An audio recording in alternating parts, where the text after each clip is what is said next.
Hello, and welcome back to another Doujinshi reading from White Album 2. Today we're actually checking out more of a picture book. It's not sketches, this is a full color doujin, which is pretty rare. But it's a lot of beautiful full color images of the heroines from White Album 2, starting with the cover with Setsuna. Really nice, like the gradient style shading, which is really cool, almost like a painted type style. It's really unique, and if you ever see this style, because this artist has put out a few different doujinshis, this is LilyLilyRose, you'll recognize it pretty much right off. So, starting with the cover, Setsuna's Good Morning. I know most of it is blocked by her body, but I promise, this doujin is called Good Morning.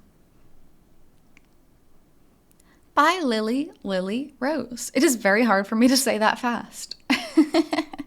But I'm getting better at it. Setsuna. I was on Team Kazusa at first, but I'm leaning more and more towards Setsuna now. So cute. So pretty. Oh, the little pigtails. I feel like the art style with this Setsuna with the pigtails is actually more realistic than a lot of the fan art and even in the game. Because of course it's anime and hair defies physics. But this one actually just looks like a regular girl who put her hair up. You know what I mean? It's pretty. It's unique. It's nice.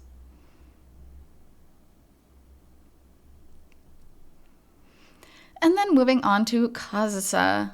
So this is interesting as well because LilyLilyRose, who I'm going to still continue to say slowly, put out a doujin called Summer Snow. And this was the cover of Summer Snow. However, they actually included this cover in this one as well, Good Morning, because this one came out later. So a nice image. And if you see this on another doujin, that's why. That was a 2009 Summer LilyLilyRose append book. Ooh, I said that fast. Look at me go. Cute, cute sweater vest. Can't imagine Kazusa wearing like a cream color, but she can pull it off. Now here's the Kazusa that we recognize.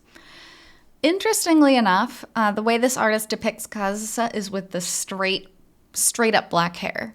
Because in the game, Kazusa's hair has this like bluish, almost purple tint to it, especially in the light. This artist is like, nope, black hair.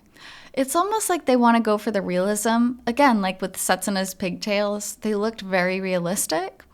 And realistically, Kazusa would probably have black hair.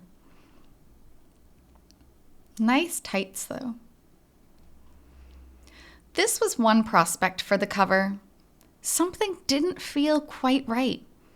I realized that I had gone too full throttle with my own tastes. So tragically, I had to nix it.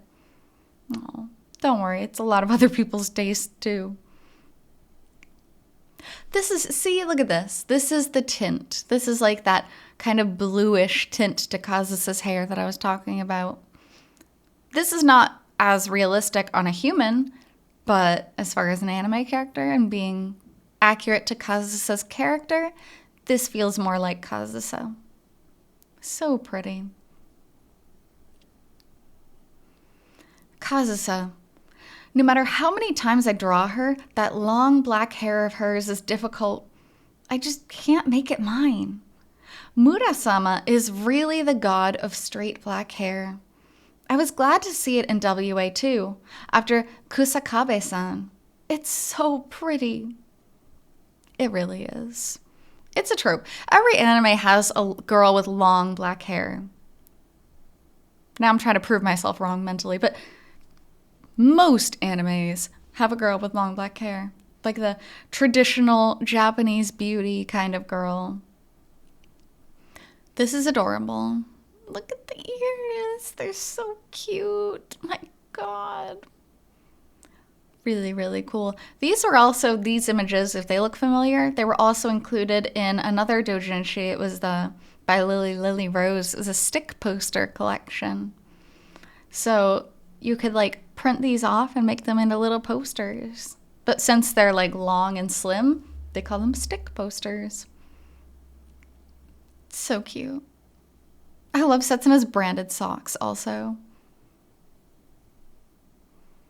Comic at 78, Setsuna stick poster. Comic 1*4, Kazusa stick poster. I had another deadline I was working under and no room to turn my head. So this wound up being a book of reprints. Because some of that art was actually used in other doujins. It's for a festival, so I hope you'll forgive me. They're all from around the time that WA2 had just been announced, so I wasn't that familiar yet, to my sorrow. Which is interesting too, because drawing a character without knowing their stories, like their full stories, is very different than drawing a character after you know everything they've been through, right? It gives you more depth of understanding of the character, and you might slightly change certain things about them. But the new ones I drew look pretty good, if I do say so myself. I've actually been thinking about a lot of stuff. A Setsuna book, for example. Huh? You're wondering when I switched sides? I don't think it's so bad. The way she waits and waits for Haruki makes her seem even more like a loyal dog, if you ask me, Maruto-san. Staring directly at you, writer of White Album 2. I guess I could see that. I could see they are both kind of like loyal dogs. That's why the two stick posters of them being dogs actually makes sense. Well, anyway, I think I'll make another Setsuna book at some point. See you around. Natsuki, Mibu. No branding on that sock. And this has been Good Morning. See, I promised you the title was Good Morning. It was a little bit blocked by Setsuna, but there it is. By LilyLilyRose, 2011, which is very early on in the White Album 2 chronology. So, some beautiful art compiled into a single doujinshi. So, thanks so much for joining me on this doujinshi review and reading, kind of, more like a looking because it's a lot of art from White Album 2. And I'll be back with more doujin readings in the future. Until then, hope you take care. See you.